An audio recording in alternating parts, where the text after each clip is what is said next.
அனைவரும் நற்செய்தி வாசகத்திற்காக எழுந்து நிற்போம்.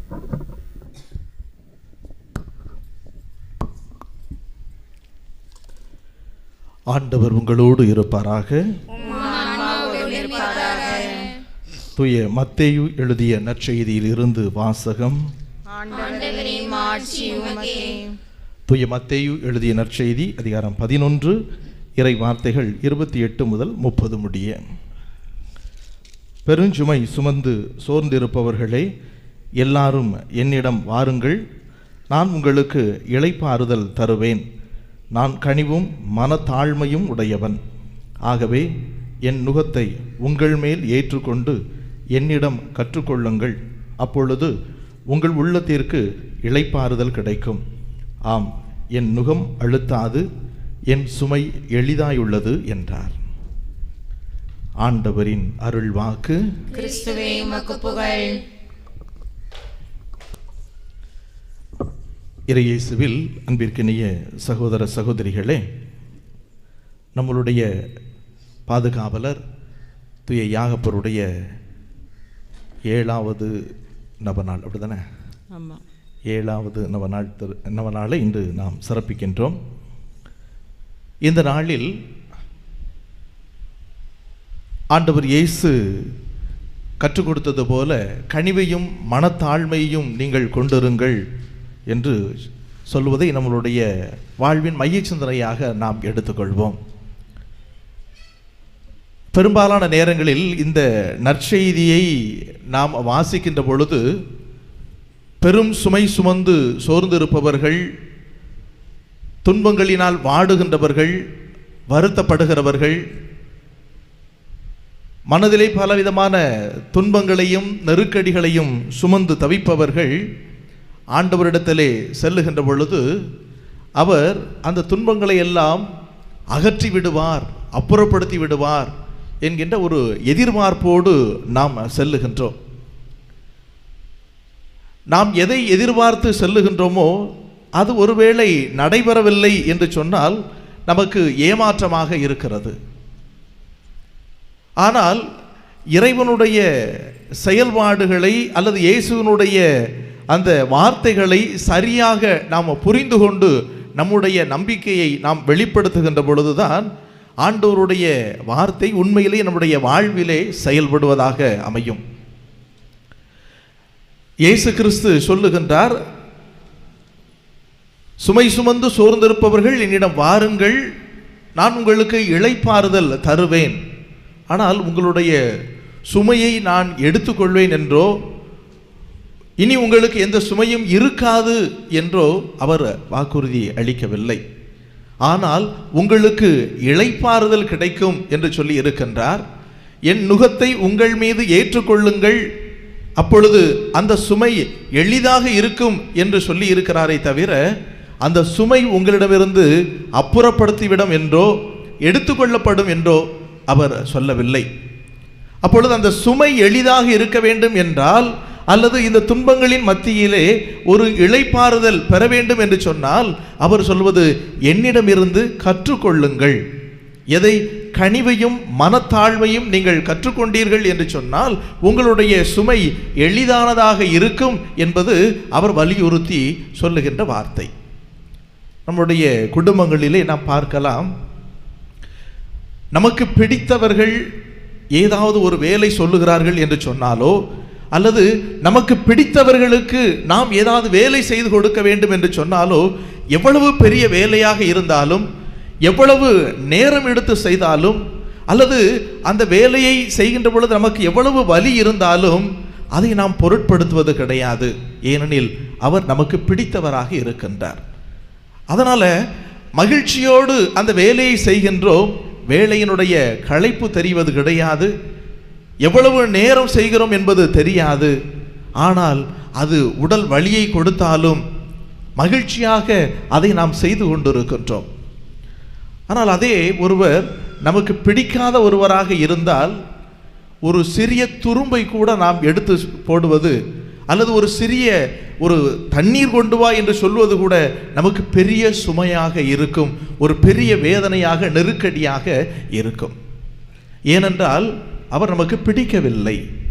அப்ப எப்பொழுது இந்த கனிவும் மனத்தாழ்மையையும் நாம் கொண்டிருக்கின்றோமோ, அல்லது அன்போடு ஒரு வேலையை செய்ய வேண்டும் என்று நினைக்கின்றோமோ, தாழ்ச்சியோடு ஒரு வேலையை செய்ய வேண்டும் என்று நினைக்கின்றோமோ, அப்பொழுது அந்த சுமை எளிதாக இருக்கிறது. நம்மளுடைய துன்பம் நமக்கு துன்பமாக தெரியவில்லை. ஒருவேளை உங்களை கஷ்டப்படுத்தி விட்டனோ, இவ்வளவு வேலை வாங்கி விட்டேனே என்று நினைத்தால் கூட, ஐயோ இல்லை, எனக்கு மகிழ்ச்சியாகத்தான் இருக்கிறது, உங்களுக்கு பணிவிடை செய்வது, உங்களுக்கு செய்வது எனக்கு மகிழ்ச்சியாக இருக்கிறது என்று சொல்லுவோமே தவிர, ரொம்ப கஷ்டமா இருக்கு, இனிமே நான் செய்ய மாட்டேன் என்று சொல்வது கிடையாது. ஆனால் அப்படி நாம் சொல்லுகிறோம் என்று சொன்னால் நம்மிடையே கனிவோ அல்லது அன்போ மனத்தாழ்மையோ இல்லை என்பது பொருளாக இருக்கிறது. எனவேதான் இயேசு கிறிஸ்து, நீங்கள் செய்யக்கூடிய எந்த வேலையையும் கனிவோடும் மனத்தாழ்மையோடும் செய்யுங்கள், அப்பொழுது அது உங்களுக்கு சுமையாக இருக்காது, இளைப்பாறுதலாக இருக்கும். அப்ப கிறிஸ்துவுக்காக, கிறிஸ்துவின் பொருட்டு நாம் வாழுகின்ற பொழுது நம்முடைய வாழ்க்கையிலே துன்பங்கள் வரத்தான் செய்யும். அதுதான் நம்மளுடைய வாழ்க்கை பயணம். அந்த வாழ்க்கை பயணத்தில் வரக்கூடிய துன்பங்களை மகிழ்ச்சியோடு, கனிவோடு, தாழ்மையோடு நாம் ஏற்றுக்கொள்ள பழக வேண்டுமே தவிர, ஆண்டவரிடத்திலே சென்றால் அது அப்புறப்படுத்தப்படும், எனக்கு ஒன்றும் இல்லாமல் போய்விடும் என்பது தவறான ஒரு நம்பிக்கையாக இருக்கிறது. எப்பொழுதுமே நம்முடைய சுமைகள் நம்மிடமே தான் இருக்குமே தவிர, அது நம்மை விட்டு ஒரு நாளும் விலகி செல்லாது. அதை விலக்கி விட்டு நாமும் செல்ல முடியாது. ஆனால் அதை சுமப்பதற்குரிய ஆற்றல், வலிமை, அதை மகிழ்ச்சியோடு சுமப்பதற்குரிய ஒரு ஆறுதல் எங்கிருந்து கிடைக்கும் என்று சொன்னால், அது இயேசு கிறிஸ்துவோடு நாம் இணைந்து இருக்கின்ற பொழுது, கிறிஸ்துவிடமிருந்து அவர் எவ்வாறு கனிவோடு அன்போடு ஒவ்வொரு செயலையும் செய்தாரோ அதை நாம் கற்றுக்கொள்ளுகின்ற பொழுது நம்முடைய வாழ்க்கை இனிதாக அமையும். அந்த வகையிலே நம்மளுடைய பாதுகாவலர் தூய யாகப்பர், அவருடைய வாழ்வு தொடக்கத்தில் எப்படிப்பட்ட ஒரு பயணத்தை ஆரம்பித்தார், இறுதியிலே தன்னுடைய இறப்பின் போது எந்த ஒரு நிலையை அடைந்தார் என்பதை சற்று ஆழமாக நாம் சிந்தித்து பார்க்கலாம்.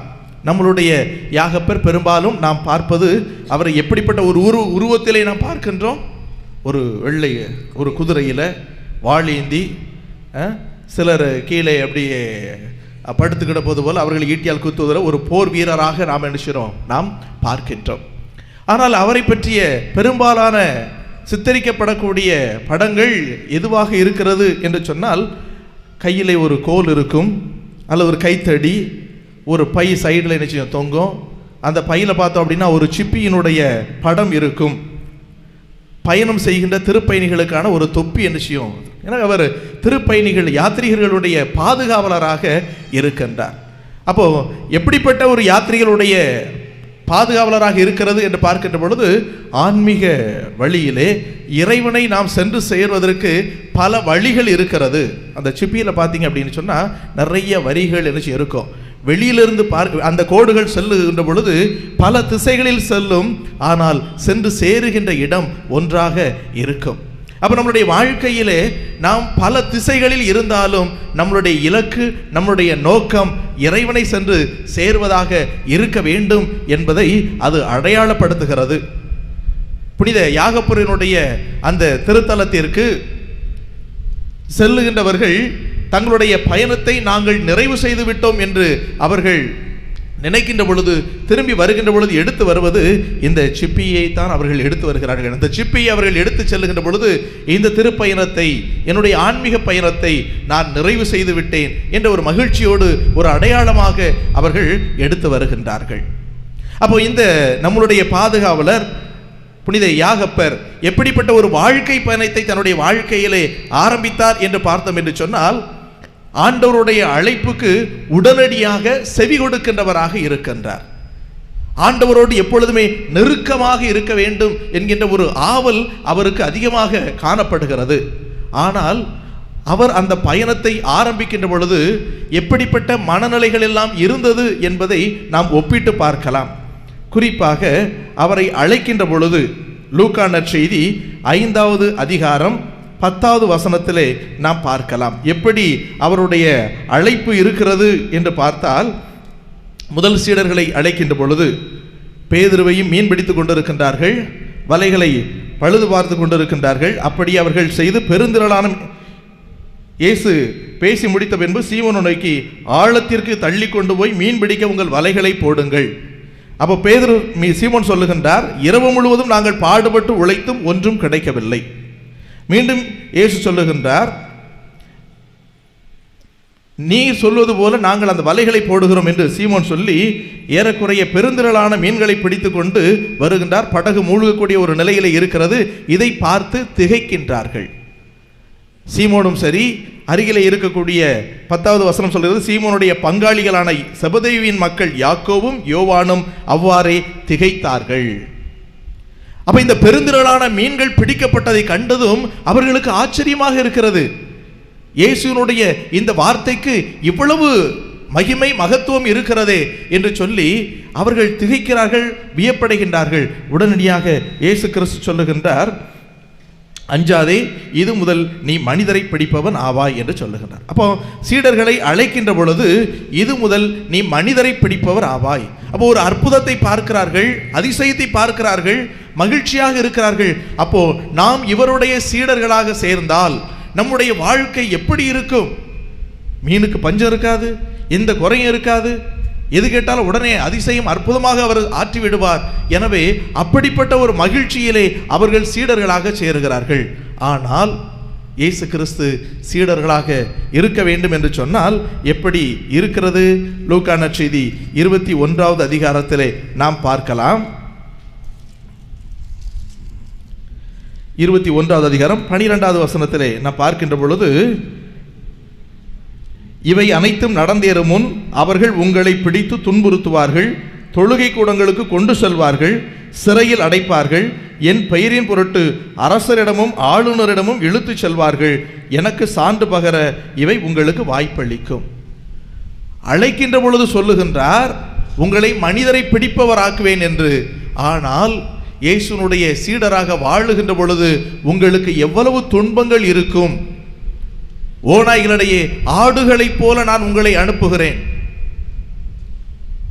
அப்போ யாகப்பர் எதிர்பார்த்தது என்ன? ஒரு மாட்சி, ஒரு மகிமை, நமக்கு எந்த குறையும் இருக்காது, நம்மை மனிதர்களை பிடிப்பவர் ஆக்குவேன் என்று சொல்லி இருக்கின்றார். அப்போ மக்கள் மத்தியிலே நம்ம பெரிய ஆட்களாகத்தான் நிச்சயம் இருப்போம், மக்கள் நம்மை புகழ்வார்கள், போற்றுவார்கள் என்கின்ற ஒரு எண்ணம் அவருக்கு இருந்திருக்கலாம். ஆனால் வாழ்க்கை எப்படி இருக்கும் என்று இயேசு சொல்லுகின்ற பொழுது முரண்பாடானதாக இருக்கிறது. இன்னும் லூக்கா நற்செய்தி 19வது அதிகாரத்திலே 45வது வசனத்திலே நான் பார்க்கலாம். ஏன்னா யாகப்பர் ஒவ்வொரு விஷயத்தையும் இயேசுவிடம் இருந்து கற்றுக்கொள்ளுகின்றார். இயேசு அதான் சொன்னேன், இயேசுவோடு மிக நெருக்கமாக இருக்கின்றார். உடனடியாக பதில் சொல்லுகின்றார். அவர் ரொம்ப பிடிச்சு போச்சு. அதனால் அவர் என்ன சொல்லுகிறாரோ, அவர் என்ன செய்கிறாரோ அதை அப்படியே தன்னுடைய வாழ்க்கையில கடைபிடிக்க வேண்டும் என்பதை மிக ஆவலாக இருக்கின்றார். அப்போ நம்ம பெரும்பாலான நேரங்களை நம்ம பார்த்திருப்போம், இயேசு எருசலேமை நோக்கி செல்லுகின்ற பொழுது சமாரியா பகுதியை வழியாக செல்லுவார்கள். அங்கே அவர்களை தடுக்கின்ற பொழுது லூக்கா நற்செய்தி 9வது அதிகாரத்தில் நாம் என்ன செய்வோம் பார்ப்போம். தடுக்கின்ற பொழுது உடனடியாக என்ன சொல்வார்கள்? ஆண்டவரை, வானத்திலிருந்து தீ வந்து இவர்களை அழிக்குமாறு செய்யவா, இது உமக்கு விருப்பமா என்று கேட்டார்கள். அப்ப யாகப்பருக்கு அவ்வளவு ஒரு கோபம் வருகிறது என்று சொன்னால் அதற்கு காரணம் என்ன? அதுவும் இயேசுவிடம் இருந்து கற்றுக்கொள்ளுகின்றார். அதைத்தான் லூக்கா நற்செய்தி 19வது அதிகாரத்திலே பார்க்கின்றோம். 19வது அதிகாரத்தில் என்ன நடக்குது? இயேசு எருசலேம் ஆலயத்திற்கு செல்லுகின்ற பொழுது அங்கே புறா விற்பவர்களையும் நாணயம் மாற்றுபவர்களையும் என்ன செய்கிறாரு? சாட்டையால் அடித்து விரட்டி அந்த மேஜைகளை எல்லாம் தட்டி போட்டு சாட்டை பின்னி என்ன செய்கிறார்? அடிக்கிறார், கோபப்படுகின்றார். அப்ப எருசலேம் ஆலயம் என் தந்தையினுடைய இல்லம், நீங்கள் கள்வர் குகையாக்கி விட்டீர்கள் என்று சொல்லி அங்கே அடிக்கின்றார், விரட்டி அடிக்கின்றார். அப்போ அதை யாக்கோபு பார்க்கின்றார், கூடவே இருந்து கண்காணிக்கின்றார். அந்த கோபம் இவருக்கும் என்ன செய்து வருகிறது. அப்போ எப்படி லூக்கா நற்செய்தி 9வது அதிகாரத்தில் வருது, ஆனால் இந்த நிகழ்வு நடந்தது 19வது அதிகாரம் அப்படின்னு பார்த்தோம் அப்படின்னு சொன்னால் ஒருவேளை அது தவறாக ஒரு இடம் மாறி அந்த பகுதி மாற்றப்பட்டிருக்கலாம். ஏன்னா 9வது அதிகாரத்தில் நமக்கு கொடுக்கப்பட்டுகின்ற வசனம் என்னென்னா 51வது வசனத்தை பார்த்தீங்கன்னா, இயேசு விண்ணேற்றம் அடையும் நாள் நெருங்கி வரவே எருசலேமை நோக்கி செல்ல தீர்மானித்து அப்படிங்கிற வசனம் என்ன செய்து வருது. அப்போ அவருடைய கடைசி ஆண்டில் கடைசி நேரத்தில் தான் எருசலேம் நோக்கி என்ன செய்கிறாரு? செல்லுகின்ற பொழுது இந்த சமாரியா பகுதி வழியாக செல்லுகின்ற பொழுது தடுக்கப்படுகிறது. அப்போ இயேசு இந்த கோவிலை தூய்மைப்படுத்துவதும் எப்போ நடைகிறது? அதுவும் கடைசியில் தான் என்ன செய்து நடைபெறுகிறது. அப்போ இயேசு கிறிஸ்து ஆலயத்தை தூய்மையாக்குகின்ற பொழுது அவர் வெளிப்படுத்திய அந்த கோப உணர்வு யாகப்போருக்கும் என்ன செய்து இருக்கின்றது. இயேசுவிடமிருந்து அவர் கற்றுக்கொண்டு இந்த சமாரிய பகுதி வழியாக செல்லுகின்ற பொழுது உடனடியாக வானத்திலிருந்து தீ வந்து இவர்களை அழித்துவிட செய்யவா என்று அவர் வெளிப்படுத்துகின்றார். அப்போ அவருடைய அந்த வாழ்க்கை பயணம் எப்படி இருக்கிறது என்றால், இயேசுவோடு நெருக்கமாக இருக்க வேண்டும், இயேசுனுடைய மனநிலையை நான் கொண்டிருக்க வேண்டும் என்று நினைக்கின்றார். ஆனால் அவருடைய அந்த அனுபவம் இயேசு எதற்காக இவ்வாறு செய்கிறார் என்பதை சரியான விதத்தில் புரிந்து கொள்ளாததனால் இப்படி தீ வந்து இவர்களை அழித்துவிட செய்யவா என்று கேட்கின்றார். அப்போ இயேசுனுடைய செயல்பாடுகளை அவரால் சரியாக புரிந்து கொள்ள முடியவில்லை. ஆனால் இயேசுவின் மீது தீராத ஒரு ஆசை இருக்கிறது. அவர் சொல்வதை செய்ய வேண்டும், அவரை போல அந்த பணியை ஆற்ற வேண்டும் என்கின்ற ஒரு ஆவல், இயேசுவோடு நெருக்கமாக இருக்க வேண்டும் என்று ஆசை இருக்கிறது.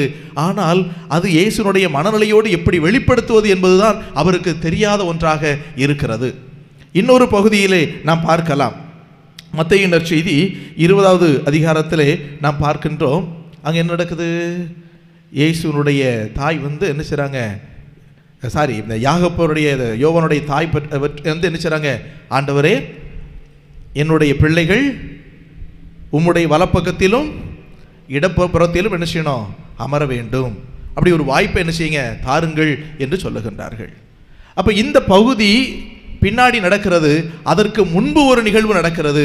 அது என்ன அப்படின்னு பார்த்தோம்னா, இயேசுனுடைய உருமாற்ற நிகழ்வு. 17வது அதிகாரத்தில் நாம் நினைச்சோம் பார்ப்போம். அங்கே இயேசுனுடைய உருமாற்றம் நிகழ்கிறது. மலையிலே அன்பு சீடர்களாக யாக்கோபும் யோவானும் பேதுரும் என்ன செய்றாங்க இருக்கிறார்கள். இயேசுனுடைய அந்த உருமாற்ற நிகழ்வை பார்க்கிறார்கள். மோசே எலியாவோடு பேசி கொண்டிருக்கிறார். அவருடைய ஆடை வெண்மை நிறமாக இருக்கிறது. அங்கே ஒரு மாபெரும் மாட்சிமை தன்மை தோன்றுகிறது. மிகவும் மகிழ்ச்சியாக இருக்கிறது. ஆகா, எவ்வளவு அருமையாக இருக்கிறது. வலப்பக்கம் ஒருத்தர், இடப்பக்கம் ஒருத்தர், 2-3 பேர் என்ன செய்றாங்க, எலியாவும் மோசையும் அங்கே இருக்கிறாங்களே, எவ்வளவு அருமையாக இருக்கிறது. அப்போ அதை பார்க்கின்ற பொழுது நானும் இயேசுவினுடைய அருகிலே இருக்க வேண்டும் என்கின்ற ஒரு ஆசை யாகப்பெருக்கு என்ன செஞ்சிருக்கோம், இருந்திருக்க வேண்டும். அதை தன்னுடைய தாயினிடத்தில் சொல்லி அவரோடு நெருக்கமாக இருக்க வேண்டும். ஒருவேளை நாம் புரிந்து கொள்ளலாம், அது ஒரு பதவிக்காக ஆசைப்படுகின்றதாக என்ன செய்யலாம் இருக்கலாம் என்று நாம் உணர்ந்து கொள்ளலாம். ஆனால் இன்னொரு கோணத்திலே நாம் பார்த்தோம் என்று சொன்னால், இயேசுவோடு நெருக்கமாக இருக்க வேண்டும் என்பதுதான். நம்முடைய குடும்பத்தில் நம்ம பார்ப்போம், சில நேரங்களில் அந்த பிள்ளைகள் என்ன செய்யும், நான் தான் அம்மாட்ட உட்காருவேன், நான் தான் அப்பாட்ட ஒட்டிக்கிட்டு இருப்பேன், மற்றவங்க இருந்தாங்கன்னா அவங்களை தள்ளி விடுவாங்க. அது எதற்கு? அதிகாரத்தை கொண்டு இருக்க வேண்டும் என்பதால் அல்ல, மாறாக தாயின் மீது தந்தையின் மீது கொண்டிருக்கின்ற ஒரு பாசத்தினால்.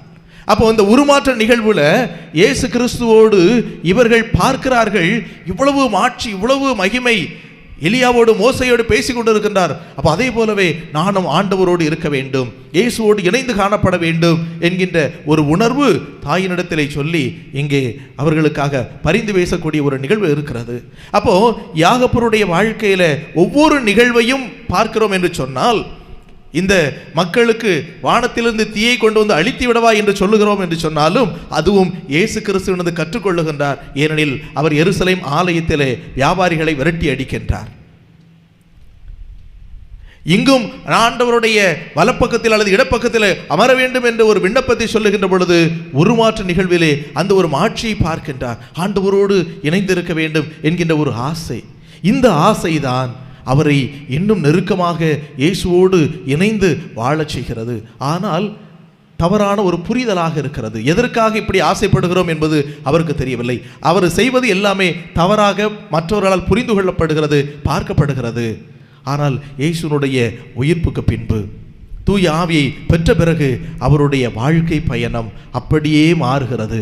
முதலிலே நாம் சொன்னது போல ஒருவேளை பதவிக்காக ஆசைப்பட்டவராக இருக்கலாம், அல்லது ஒரு புகழுக்காக மனிதர்களை பிடிப்பேன் என்று சொல்லி இருக்கின்றாரே, அப்படிப்பட்ட ஒரு புகழ் நமக்கு கிடைக்கும், எல்லாரும் புகழ்வார்கள் என்கின்ற ஒரு எண்ணம் இருந்திருக்கலாம். ஆனால் அந்த ஆன்மீக பயணம் இயேசுனுடைய உயிர்ப்புக்கு பிறகு அப்படியே மாறுகிறது. இயேசு தான் எவ்வாறு வாழ்ந்தாரோ, எதை வெளிப்படுத்தினாரோ, அல்லது என்னிடமிருந்து கற்றுக்கொள்ளுங்கள் என்று எதை சொன்னாரோ, இந்த கனிவையும் மனத்தாழ்மையும் நீங்கள் கற்றுக்கொள்ளுங்கள் என்று சொன்னாரோ, அதன் பிறகு அவர் அந்த கனிவையும் மனத்தாழ்மையும் கற்றுக்கொள்ளுகின்றார்.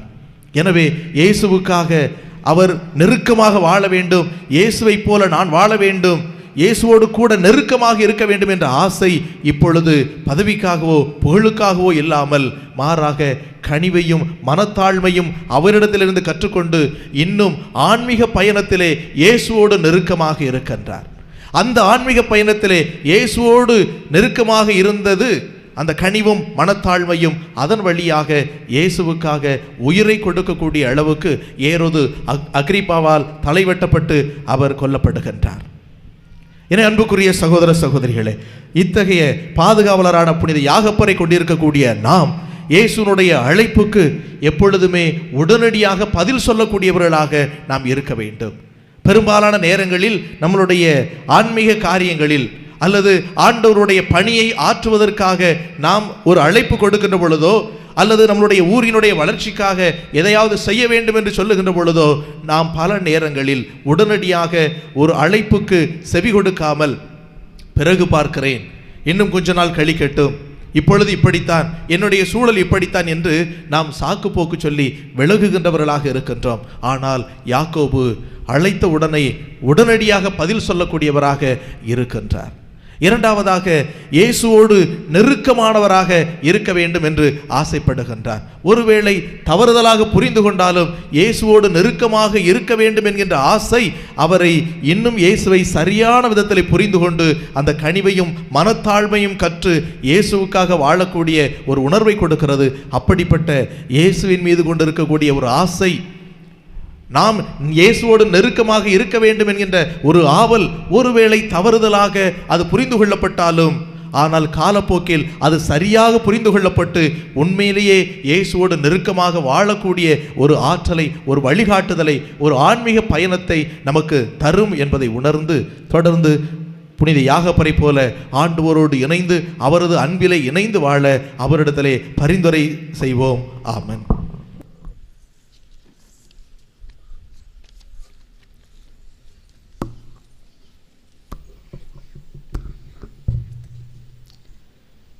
எங்களுக்கு பாதுகாவலாயிருக்கிற புனித யாகப்பரே தனிஸ்லாசே, எங்களுக்காக இயேசுவை மன்றாடும். எங்களுக்கு பாதுகாவலா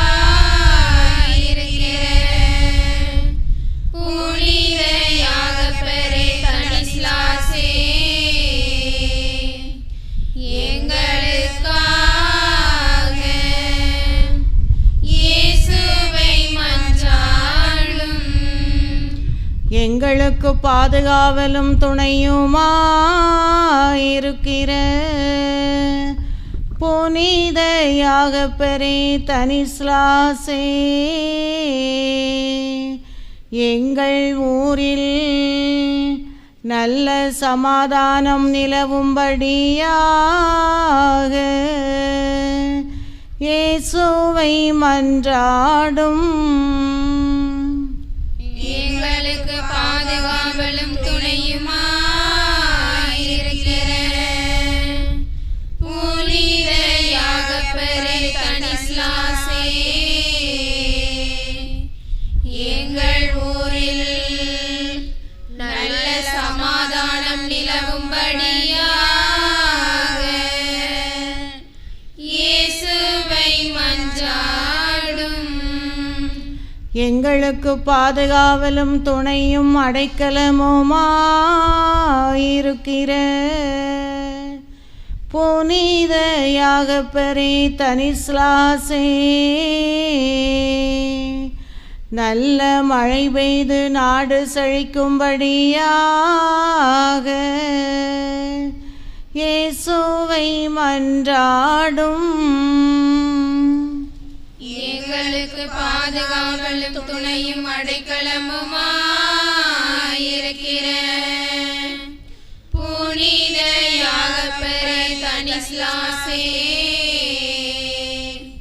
நல்ல மழை பெய்து நாடு செழிக்கும்படியாக இயேசுவை மன்றாடும். நிலையான புகழுக்குரிய தூய இறை நன்மைக்கு எல்லா காலமும் புகழ் சாற்றிடுவோம் வாருமே. நிலையான புகழுக்குரிய தூய இறை நன்மைக்கு எல்லா காலமும் புகழ் சாற்றிடுவோம் வாருமே. நிலையான புகழுக்குரிய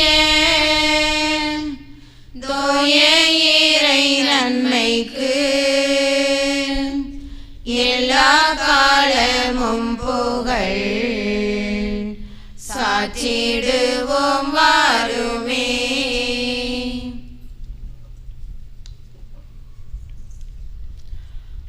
அடைக்கலம் தருகின்ற நாயகனே, அருள் மழை பொழிகின்ற தூயவனே, அடைக்கலம் எனக்கு நீ அல்லவோ, அன்புக்கு நீ ஒரு தாயல்லவோ, அன்புக்கு நீ ஒரு தாயல்லவோ. அடைக்கலம் தருகின்ற நாயகனே, அருள் மழை பொழிகின்ற தூயவனே, அடைக்கலம் எனக்கு நீ அல்லவோ, அன்புக்கு நீ ஒரு தாயல்லவோ, அன்புக்கு நீ ஒரு தாயல்லவோ. தெய்வீக நீதியின் கதிரவனே, தீமைகள் போக்கும் காவலனே, தெய்வீக நீதியின் கதிரவனே, தீமைகள் போக்கும் காவலனே, ஏழையின் கண்களை பாராயோ, என்னென்ன கவலைகள் தீராயோ, அடைக்கலம் தருகின்ற நாயகனே, அருள் மழை பொழிகின்ற தூயவனே, அடைக்கலம் எனக்கு நீ அல்லவோ, அன்புக்கு நீ ஒரு தாயல்லவோ, அன்புக்கு நீ ஒரு தாயல்லவோ. அருள் ஒளி உண்டு உன் வெளியினிலே, ஆறுதல் உண்டு உன் மொழியினிலே, அருள் ஒளி உண்டு உன் வெளியினிலே, ஆறுதல் உண்டு உன் மொழியினிலே, பெருந்துயர் காப்பதுன் கரமல்லவோ, பிறந்தே நான் வாழ்வதுன் வரமல்லவோ, அடைக்கலம் தருகின்ற நாயகனே, அருள் மழை பொழிகின்ற தூயவனே, அடைக்கலம் எனக்கு நீ அல்லவோ, அன்புக்கு நீ ஒரு தாயல்லவோ, அன்புக்கு நீ ஒரு தாயல்லவோ. பூவாசிகளுக்கு சத்தியத்தை தெளிவிக்கிற நித்திய ஞானமாகிய சேசுவே, அத்தியந்த தாழ்ச்சி வினத்துடனே தேவரீரை ஆராதிக்கிறோம். அடியோர்கள் தேவரிற்கு துரோகம் செய்ததற்கு காரணமான மனம் பொருந்திய மூடத்தனமுள்ள அறியாமைக்கு பரிகாரமாக தேவரிடத்தில் மிகுந்த ஞான பிரகாசம் பெற்ற ஞானாதிக்கரனும் சம்மனசுகள் தேவரிரை புகழ்கிற மேலான தியானத்தை உமக்கு ஒப்பு கொடுக்கிறோம் சுவாமி. நிலையான புகழுக்குரிய தூய இறை நன்மைக்கு எல்லா காலமும் தொழுகையும் புகழும் போற்றியும் ஆட்சியும் உண்டாக கடவுளே. என் தேவனே, நான் உம்மை விசுவசிக்கிறேன், நான் உம்மை ஆராதிக்கிறேன், நான் உம்மை நம்புகிறேன், நான் உம்மை நேசிக்கிறேன். உம்மை விசுவசியாதவர்க்காகவும் உம்மை ஆராதிக்காதவர்க்காகவும் உம்மை நம்பாதவர்க்காகவும் உம்மை நேசியாதவர்க்காகவும் உமது மன்னிப்பை கேட்கிறேன், உமது மன்னிப்பை கேட்கிறேன். மாண்புயரிவருள் அடையாளத்தை தாழ்ந்து பணிந்து ஆராதிப்போம். பழைய ஒழுங்கு முறைகள் அனைத்தும் இனி மறைந்து முடிவு பெறுக. புதிய ஒழுங்கு முறைகள் அனைத்தும் புலன்களாலே மனிதர் இதனை அறிய இயலா குறையை நீக்க நம்பிக்கையின் உதவி பெறுக. தந்தை அவர்க்கும் மகன் அவர்க்கும் புகழ்ச்சியோடு வெற்றியார்க்கும் மீட்பின் பெருமை மாட்சிமையோடு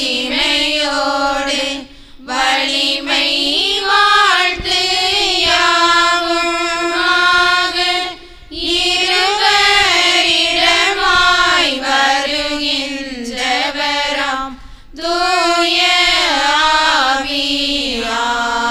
ஆவியானவர்க்கும் அளவில்லாத சம புகழ்ச்சி என்றுமே உண்டாகுக. ஆமென்.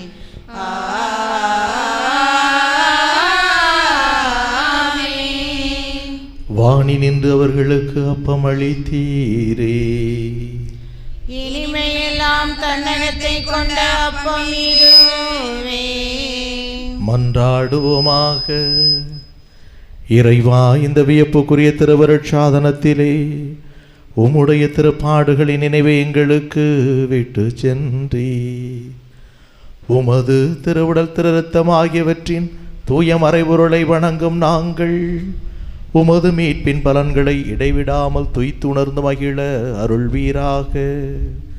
என்றென்றும் வாழ்ந்து ஆட்சி செய்கின்றவர் நீரே. ஆமென்.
இறையேசுவில் அன்புக்குரியவர்களே, உங்கள் அனைவருக்கும் என்னுடைய அன்பார்ந்த வாழ்த்துக்களை தெரிவித்துக் கொள்கின்றேன். திருவிழாவின் இந்த நாளிலே நம்முடைய ஊருக்கு வருகை தந்து திருவிழாவை சிறப்பித்து நமக்கு நல்ல இறை செய்தியை கொடுத்து நற்கருணை ஆண்டவருடைய ஆசிரை பெற்று தந்தவர்கள் நம்முடைய மண்ணின் மைந்தரும் தற்போது தோப்பு விலையில் பங்கு தந்தையாக பணி செய்து கொண்டிருக்கக்கூடியவருமான அருள் தந்தை அருள் பிரபாகர் அவர்கள். எனவே நம்முடைய எளிய அழைப்பை ஏற்று இங்கு வருகை தந்து நமக்காக ஜெபித்து இறை வார்த்தையை சொல்லி நற்கருணை ஆண்டவருடைய ஆசிரை பெற்று தந்த தந்தை அவர்களுக்கு என்னுடைய சார்பாகவும் உங்கள் ஒவ்வொருடைய சார்பாகவும் என்னுடைய நன்றியை நான் அன்போடு தெரிவித்துக் கொள்கின்றேன். அன்பார்ந்தவர்களே, நாளை தினம் 8ஆம் திருவிழா திருப்பலியை சிறப்பிப்பவர்கள் திருக்குடும்ப சபையில் உள்ள அனைத்து உறுப்பினர்கள் மற்றும் அனைத்து திருமணமான பெண்கள். எனவே அனைவருமே வருகை தந்து திருப்பலியை சிறப்பிக்க உங்கள் அனைவரையும் நான் அன்போடு கேட்டுக்கொள்கின்றேன்.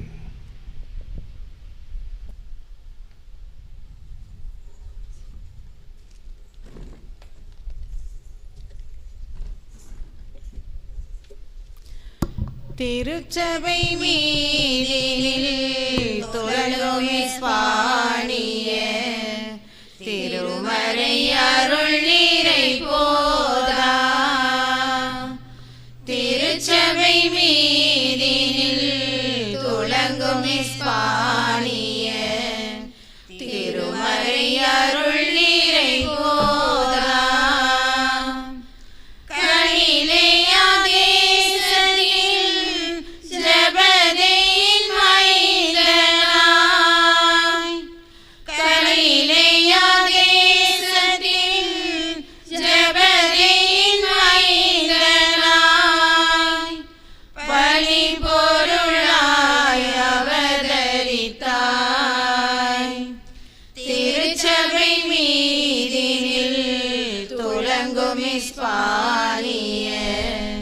திருமறை அருள் நீரை போதா. மோட்சத்தினின்று மாநிலமிறங்கி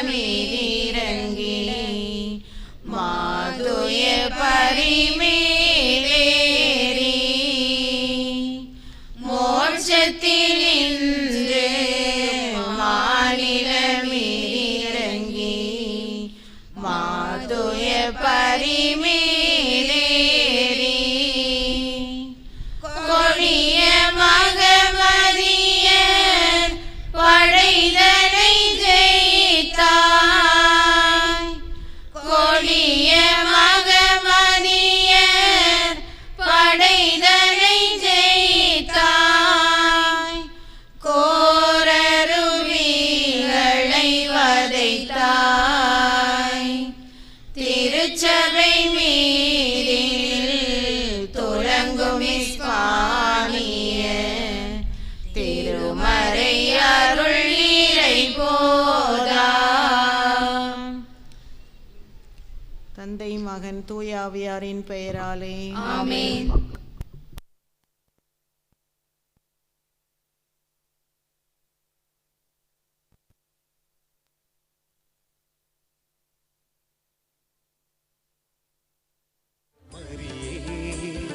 வேளை நகர் வாழ்கின்ற அன்னையே அம்மா